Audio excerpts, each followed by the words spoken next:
Ito po, let's just say dito siya. Dito yung black sofa, dito yung doon, table, tapos closet, the space. There's like mini table, mirror yata dito, tapos painting, frames doon.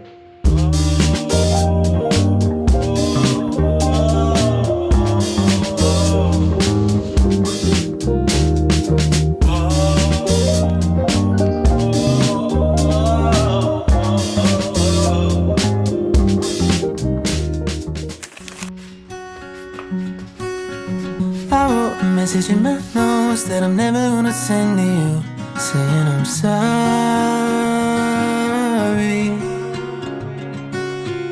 I guess you never really know what somebody's gonna do when they get lonely.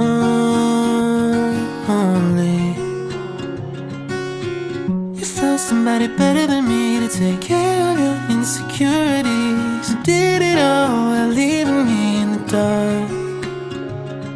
I try so hard to be what you need. If you're into the finer things, well, maybe we should let this fall apart.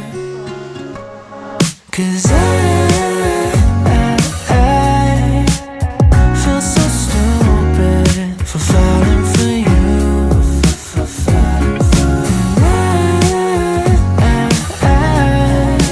I should've listened to my friends when they told me not to. They said you're nothing but a one-night stand, trip to Candyland. If you get too close, then you might understand. But now my heart's on my sleeve and I'm in too deep. But you're not thinking twice about me. I wrote a message in my notes that I'm never gonna send to you, saying how I feel if you only knew. I wrote down every old cliche, a four-letter word in 100 ways, and reality hit me in the face. 'Cause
Because kasi ang totoo niyan, marami pong bagay sa buhay natin that is out of our control.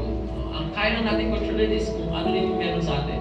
Emotion natin, plano natin, actions natin. But yung plan ng iba, yung actions ng iba, yung mga circumstances sa paligid, even yung nature, wala tayong control. We just have to let God take control. Hindi nangyari, we're disappointed. Tama ba? Nagagalit tayo sa asawa natin, nagagalit tayo sa kapatid natin, nagagalit tayo sa mga circumstances ng paligid natin because we plan without God. And then disappointment comes. Or anxiety. Dahil walang kasiguraduhan, walang faith, walang Lord, lagi na lang tayong anxious. Lagi tayong worried kung ano yung susunod na mangyayari. So, kung hindi ka nagplano, so nagpaplano ka na, mag-fail. No, but also, we must balance human initiative and genius with divine guidance. Hindi lang sarili nating plano yung goal natin for 2025, but we have to prepare and plan with God. Sabihin mo nga sa katabi mo, dapat kasama ang Diyos. Dapat kasama. Sabihin mo ulit sa katabi, dapat kasama ang Diyos.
Ano nangyari? Delikado pala yun. Pumupunta sa...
Diyan pa kasi parang di ako makita ni Rain.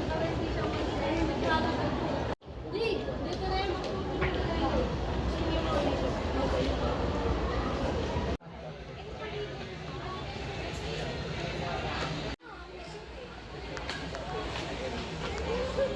wala naman na mabibili ng maaga.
Yes, I am.